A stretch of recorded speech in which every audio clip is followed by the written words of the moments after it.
Hello guys, അപ്പോൾ നമുക്ക് ഇന്നൊരു വാട്ടർ ഈറ്റിനിടയിൽ നോക്കാം. അപ്പോൾ പെരുന്നാൾ കഴിഞ്ഞിട്ടുള്ള ആദ്യത്തെ വീഡിയോ ആണ് കേട്ടോ ഗൈസ്, മിന്നിച്ചേക്കണം. അപ്പോൾ രാവിലെ കഴിച്ചിട്ടുള്ള നല്ല സുട് എല്ലും കപ്പയാണ് കേട്ടോ ഗൈസ്. നമ്മുടെ നാട്ടിൽ ഇതിന് എല്ലും കപ്പ എന്ന് പറയും, ചില സ്ഥലത്ത് ഏഷ്യാടെന്ന് പറയും, ചില സ്ഥലത്ത് കപ്പ ബിരിയാണി എന്ന് പറയും.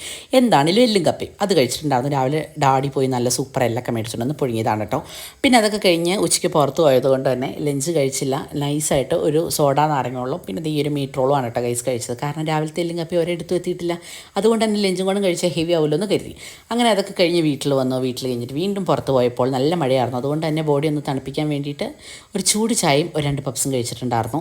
അപ്പോൾ ഒരുപാട് ബോഡി ചൂടായതുകൊണ്ട് തന്നെ ഒരു സിപ്പപ്പും കൂടെയും കുടിച്ചു. നല്ല അടിപൊളി പൈനാപ്പിൾ സിപ്പപ്പാണ് കേട്ടോ. സിപ്പപ്പ് ഒരു വികാരമാണ് കേസ് എനിക്ക്, അതും 10 രൂപയുടെ ഈ സിപ്പപ്പ്. അപ്പോൾ അതൊക്കെ കഴിച്ച് വീട്ടിൽ വന്നു കഴിഞ്ഞപ്പോൾ നല്ല അടിപൊളി നെയ്ച്ചോറും ചിക്കൻ കറിയും കച്ചമ്പറും ഉണ്ടായിരുന്നു. അപ്പം അതും കൂട്ടി കഴിച്ചിട്ടുണ്ടായി. നിങ്ങൾ ഉദ്ദേശിച്ച പോലെ ഒരു വാട്ട ഈറ്റിൻ്റെ ആയോ എന്ന് എനിക്കറിയില്ല, എന്നാലും എൻ്റെ രീതിയിലുള്ളൊരു വാട്ട ഈറ്റിൻ്റെ ആയിട്ടുണ്ട്. അപ്പോൾ വീഡിയോ ഇഷ്ടമായിട്ടുണ്ടെങ്കിൽ എന്തായാലും ചാനൽ ഒന്ന് സബ്സ്ക്രൈബ് ചെയ്ത് സപ്പോർട്ട് ചെയ്യണം കേട്ടോ ഗൈസ്. അപ്പോൾ ഇന്നത്തെ വീഡിയോ ഇത്രയുള്ളൂ. So tata by.